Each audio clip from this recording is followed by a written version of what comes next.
బేసిక్‌గా 'శశిమదనం' టైటిల్ కూడా ఒక ఫ్యామిలీ ఒక యూనిక్‌గా పెట్టారు. ఎందుకు రీజన్ ఏంటి 'శశిమదనం'? బేసిక్‌గా శశిది క్యారెక్టర్ నేమ్ అండి. హ్మ్. శశిరేఖ. సో, మదన్ అనేది అతని క్యారెక్టర్ నేము. హ్మ్. ఆ మదన్ వల్ల శశి పడే మదనం అనమాట. హ్మ్. అతను పడే స్ట్రగుల్స్. ఆ స్ట్రగుల్స్‌కి ప్రాపర్ ఏదన్నా తెలుగు టైటిల్ పెడదాం అనుకున్నా. ప్రాపర్ తెలుగు. బేసిక్‌గా పెట్టాలంటే హైడ్ అండ్ సీక్ అని మేబీ పెట్టొచ్చు కానీ దాగుడు మూతల టైప్‌లో. శశి పడే మేజర్‌గా స్టోరీలో ఏం కనపడుతుందనంటే వాడి వల్ల ఈమె పడే స్ట్రగుల్స్, ఇబ్బందులు ఏమేమి ఫేస్ చేస్తుందని. హ్మ్. అందుకని ఒక మదన పడుతుంది ఆవిడ.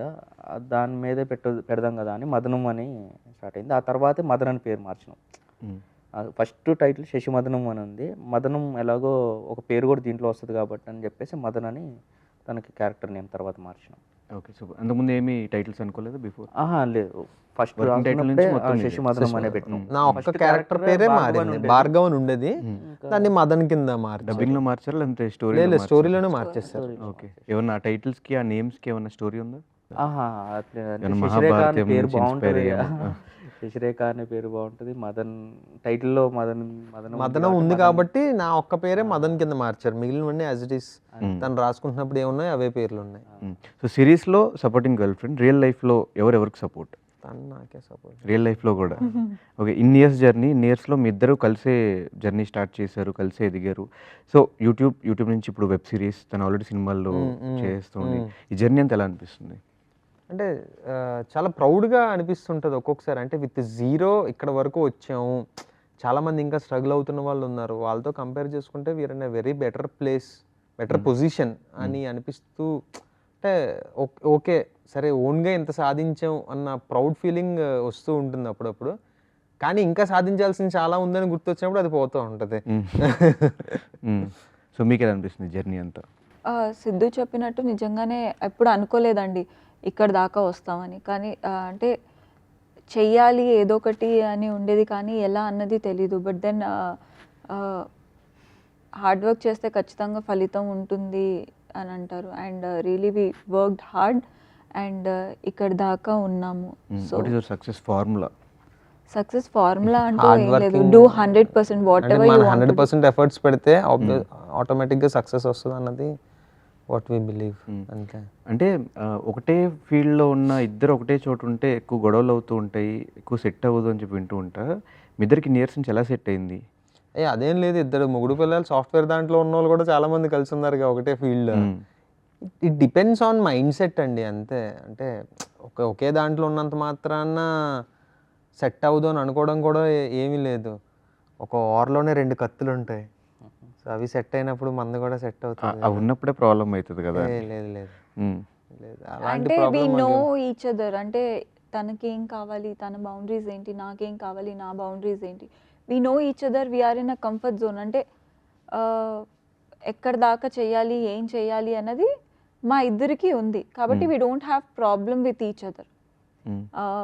ఆ పొసిటివ్నెస్ కానీ ఆ ఇన్సెక్యూరిటీస్ కానీ అవేమి ఉండవు. పొసెసివ్నెస్ సోనియాకి ఉంది. అది పక్కన పెడితే అది ఎప్పుడు ఓవర్ అవ్వలే.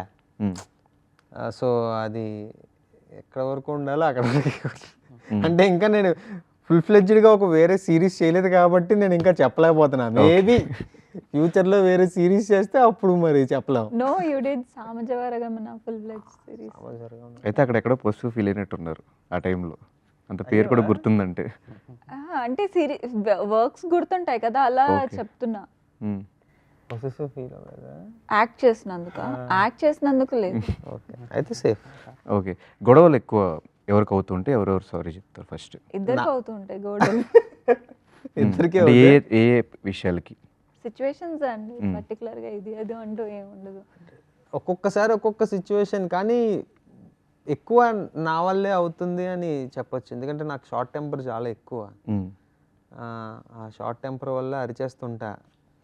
సైలెంట్గా ఉంటే జనరల్గా అవతల మనిషి అరుస్తున్న మనిషి తగ్గిపోవాలి, కానీ నేను ఇంకా హైపర్ అయిపోతుంటా అది సైలెంట్గా ఉంటే. సో అది రైజ్ అయిపోయి ఎండ్ ఆఫ్ ది డే మళ్ళీ నేను వచ్చి సారీ చెప్తాను. ఓకే అరిసిన దానికి సారీ అని చెప్పి. మనం అరవకుండా ఉంటే ఈ సారీ చెప్పాల్సిన అవసరం ఉండదు కదా. అరిచేయాలి ముందు. మరి అది ఆ మేల్ ఈగో అంటారో ఏమంటారో తెలియదు కానీ టక్కుమని వస్తుంది నాకు ఆ కోపం. సో జెలసీస్ అలాంటివి ఏం లేవు? అంటే పార్ట్నర్స్లోనే ఒకళ్ళు డెవలప్ అవుతున్నప్పుడు ఇంకొకరు కొంచెం జెలస్ అట్లాంటివి అదేం లేదు. సపోర్టివ్గానే ఉంటారు ఇద్దరు. తనే ఇంకా ఆల్మోస్ట్ అంటే టు బీ ఫ్రాంక్ తనే నాకన్నా ఎక్కువ పేరు సంపాదించింది, తనే నాకన్నా ఎక్కువ ఎర్న్ చేసింది. సో అంత మాత్రాన అంటే ఇద్దరికీ అలాంటి ఫీలింగ్ అయితే ఎప్పుడు ఏమీ రాలే. సో మీరు ఫేమస్ అయిన టైంకి ఈవెంట్స్లో కానీ బయట కానీ డబుల్ మీనింగ్ డైలాగ్స్ అని చెప్పి అటు ఇటు ట్రోల్ చేశారు చాలామంది. ట్రోల్స్ మీకు ఆ మెసేజెస్ రావడము, కమెంట్స్ రావడం కింద నుంచి. సో ఆ ఓవరాల్ ఎపిసోడ్ అంతా మీకు ఎట్లా అనిపించింది ఆ టైంలో? బాగా అనిపించింది. అంటే వాటన్నిటిని ఎంజాయ్ చేశారా అఫ్ ట్రోల్స్? కోర్స్ జనాలు ఎంజాయ్ చేశారు. దెన్ జనాలు అంటే 20% ఆఫ్ ద పీపుల్ గురించి ఐఎమ్ నాట్ థింకింగ్. డెఫినెట్గా 80% of the people enjoyed it. They laugh, they are happy. చాలా అది బికాజ్ ఇంకా 20% ఆఫ్ ద పీపుల్ ఎలా నెగిటివ్గా తీసుకోవాలి అన్న దే విల్ టేక్. దాని గురించి I can't keep 100% people satisfied కదా. ఎవరికి ఏం నచ్చుతుందో తెలీదు. ఇక్కడ కొంతమందికి ఇది నచ్చుతుంది, అక్కడ కొంతమందికి అది నచ్చుతుంది. కాబట్టి ఇక్కడ వీళ్ళ కోసం నేను చేస్తే వాళ్ళు ఫీల్ అవుతారు, వాళ్ళ కోసం చేస్తే వీళ్ళు ఫీల్ అవుతుంది. కాబట్టి at the end of the day నేను హ్యాపీ ఉండాలి whatever I'm doing, that's it.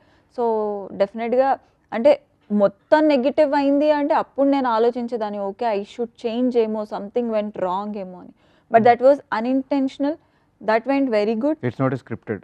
No, ఛాన్సే లేదు. Of course not. అంటే నాకేం అర్థమైంది అని అంటే జనాలు బేసిక్గా మనం ఏం చేసినా ఏం మాట్లాడినా ఎలా ఉన్నా సరే ఆ నెగిటివ్గా ఆలోచించే వాళ్ళు నెగిటివ్గానే ఉంటారు. దానికి ఎగ్జాంపుల్ ఏంటి అని అంటే మొన్న రీసెంట్గానే ఒక రీల్ పెట్టాం. అందులో సోనియా నార్మల్ టాన్ జీన్స్ వేసింది, కింద ఒక కమెంట్ ఉంది, ఆ జీన్స్ ప్యాంట్ ఏంటి అమ్మాయిలా ప్రవర్తించంట. అంటే నాకు అర్థం కాలే. అంటే ప్రవర్తించండి, అక్కడ ఏమైనా మిస్బిహేవింగ్ ఏమైనా జరిగిందా, లేకపోతే ఒక చిరాగ్గా ఏమైనా బిహేవ్ చేసిన టాన్ జీన్స్ వేసింది, అందులో ఏముంది? ఇంకా జీన్స్ వేసినంత మాత్రాన ఒక అమ్మాయిలా ప్రవర్తించు అంటే వాళ్ళు మారరు. అతను చూడడానికి మళ్ళీ చాలా పెద్ద అతనిలో ఉన్నాడు ఆయన. అసలు నువ్వు అమ్మాయిలా ప్రవర్తించి అన్నాడు నాకు. అంటే ఈ కమెంట్కి రెస్పాండ్ అవ్వడం కూడా అనవసరం అనిపించింది. ఇంకా వాళ్ళు అలానే ఉంటారు. సో వి సీ అంటే 100% అందరినీ సాటిస్ఫై చేయలేము, అస్సలు చేయలేము. చాలా అంటే రీసెంట్గా నాకు సోనియా కూడా ఒక పాయింట్ చెప్పింది, నాకు అరే కరెక్టే కదా అని అనిపించింది. ఎక్కడో మాట్లాడింది సోనియా, అంటే ఎక్కడో ఒక దేవుడి ఫోటో కిందే నెగిటివ్ కమెంట్స్ ఉన్నాయి. అందరూ అంటారు కదా సృష్టించాడు ఈ సృష్టిని అని అంటారు కదా, ఆయనకే తప్పట్లే నెగిటివిటీ. మనం ఎంత ఆఫ్టర్ ఆల్ ఆయన సృష్టించిన వాళ్ళలో ఇది. సో ఇంకా మనం నెగిటివిటీ అంటే ఇంకా ప్రతి ఒక్కళ్ళకి ఒక క్రియేటివ్ ఫీల్డ్లో ఉన్న ప్రతి ఒక్కడికి ఆ నెగిటివిటీ అన్నది తప్పట్లేదు. మీరైతే ట్రోల్స్ అవంతా ఎంజాయ్ చేస్తున్నారు. అన్ని ఎక్కువ ట్రోల్స్ అయితే రాలేదు ఆ టైంలో వచ్చినాయి ఈవెంట్స్ అండ్ స్టార్టింగ్ లో అప్పుడప్పుడే మీరు ఫేమ్ అవుతున్నారు. ఆ టైంలో లేదు, because I was like 100% on social media. I was checking everything because నేను డెఫినెట్గా ఇప్పటికీ I respond to people.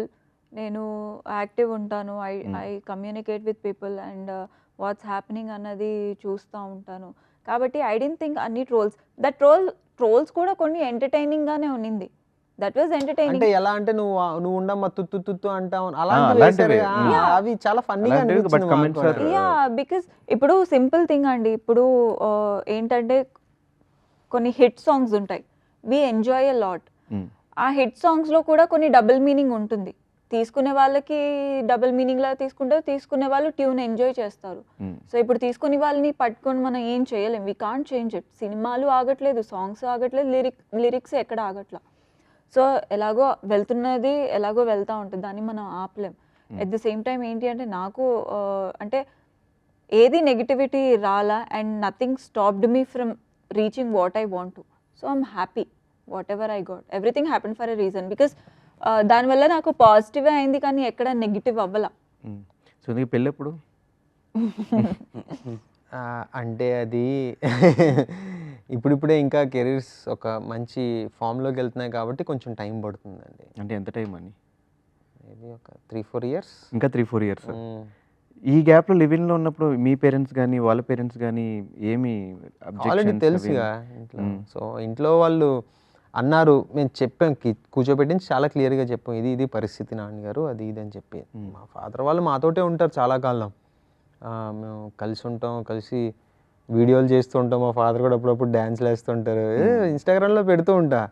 So వాళ్ళకి ఒక క్లారిటీ ఉంది, ఓకే వీళ్ళు కెరీర్లో ఏదో చేద్దాం అనుకుంటున్నారు అన్న క్లారిటీ ఉంది కాబట్టి వాళ్ళు కూడా ఎప్పుడు పుష్ చేయరు మమ్మల్ని. It is not like a live in also. అంటే బేసిక్గా మ్యారేజ్ అవ్వకుండా ఉండడానికి జస్ట్ పెళ్ళి ఒక్కటే. But then we are like 100% committed to each other కాబట్టి there is no such difference. I don't think పెళ్లి తర్వాత ఏమైనా మారుతుంది లేదా పెళ్లికి ముందే ఏదైనా ఉంటుంది. It's only commitment in front of 100 people అంతే. బాగా చెప్పారు.